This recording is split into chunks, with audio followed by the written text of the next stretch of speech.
मोहब्बत की छोटी सी आजमाइश। शादी को चंद साल गुजर चुके थे। एक दिन बीवी के दिल में अजीब सा ख्याल आया कि अगर मैं शौहर को छोड़कर चली जाऊं तो वो कैसा महसूस करेगा।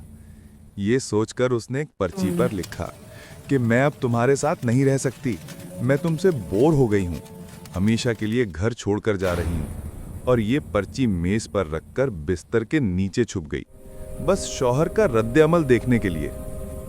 कुछ देर बाद शौहर घर आया, पर्ची पढ़ी, खामोशी छा गई। फिर उसने कागज पर कुछ लिखा और अचानक खुशी से झूमने लगा, गुनगुनाने लगा, कपड़े बदलने लगा।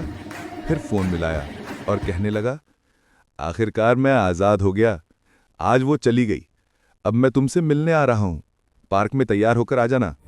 ये सुनकर बीवी का दिल टूट गया, आंसू आंखों से बहने लगे। वो कांपते हाथों से बिस्तर के नीचे से निकली और शौहर की लिखाई पढ़ी। कागज पे लिखा था, बेड के नीचे से पाँव नजर आ रहे हैं, भाग ली, मैं ब्रेड लेने जा रहा हूं, तब तक चाय बना लेना। मेरी जिंदगी में खुशियां आधी तरह आने से हैं और आधी तुझे मनाने से हैं। बीवी मुस्कुरा दी, समझ गई कि मोहब्बत में उल्टे सीधे वहम नहीं, एतमाद और हंसी की जरूरत होती है।